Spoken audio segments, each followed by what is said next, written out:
এগুলো বর্জন করা, এই যে দেখেন, এই বর্জন করা, দৃষ্টির হেফাজত করা, দৃষ্টিকে অবনত রাখা।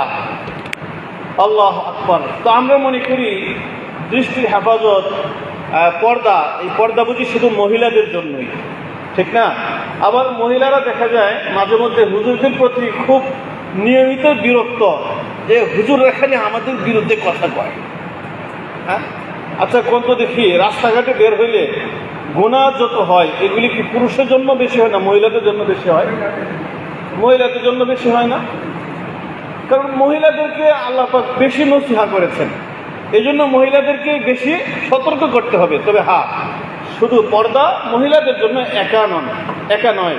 আল্লাহ রাব্বুল আলামিন কোরআনুল কারীমে সূরাতুন নূরের 30 নম্বর আয়াত এবং 31 নম্বর আয়াতে আল্লাহ পাক বলেছেন, সবার আগে পুরুষকে বলেছেন।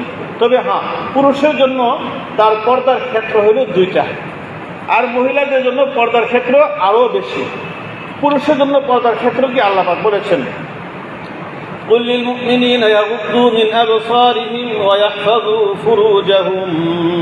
আল্লাহ রাব্বুল আলামিন 2টার কথা বলেছেন, যে আপনি মুমিনদেরকে বলেন তারা যেন তাদের দৃষ্টি অবনত রাখে, সুবহানাল্লাহ, এবং তারা যেন তাদের লজ্জাস্থানের হেফাজত করে। কি করবে? দৃষ্টি অবনত রাখবে এবং লজ্জাস্থানের হেফাজত করবে। 2টা জিনিসের কথা আল্লাহ রাব্বুল আলামিন কোরআনুল কারীমে পুরুষকে বলেছেন, যালিকা আযকা লাহুম। এটা এই 2টা কাজ পুরুষের জন্য সবচেয়ে বেশি আত্মশুদ্ধি, সুবহানাল্লাহ বিহামদিহি। এবং মহিলাদেরকে আপনি বলেন, কুলিল মুমিনাত ইয়াগদুদনা মিন আবসারিহিন্না, তারাও যেন তাদের দৃষ্টি অবনত রাখে, ওয়া ইয়াহফাজনা ফুরুজাহুন্না, তারা যেন তাদের লজ্জাস্থান এই হেফাজত করে। আল্লাহ রাব্বুল আলামিন এইভাবে আরও বলেছেন, তারা যেন তাদের ঢিলাঢালা পোশাক পরে, এরা যেন ওয়ায়াদরিবনা বিখুমুরিহিন্না আলা জুয়ুবিহিন্না, এরা যেন তাদের পক্ষ দেশে যেন তারা চাদর, জিলবাব যেন তারা ঢেলে দেয়, অর্থাৎ চাদর দিয়ে যেন তারা আবৃত্ত করে রাখে, এবং তাদের শরীরের বাহ্যিক যেই জিনিসটা দেখলে সৌন্দর্য ফুটে ওঠে, এমন জিনিস যেন তারা পুরুষের সামনে যেন প্রকাশ না করে। অর্থাৎ মহিলাদেরকে আপদমস্তক ঢেকে রাখার জন্য আল্লাহ রাব্বুল আলামিন এখানে নির্দেশ করেছেন। তো নির্দেশ বেশি কাদেরকে দিয়েছেন? পুরুষকে না মহিলাকে? মহিলাদেরকে। তো মহিলাদেরকে যেহেতু আল্লাহ বেশি বলেছেন, তো সুতরাং কিছু করার নেই, আমাদেরকে মহিলাদের ব্যাপারে বেশি করে বলতেই হবে, অবশ্যই বলতে হবে। আল্লাহু আকবার। তো আল্লাহ রাব্বুল আলামিনের এই আদেশটা কতটা উপকারী দেখেন।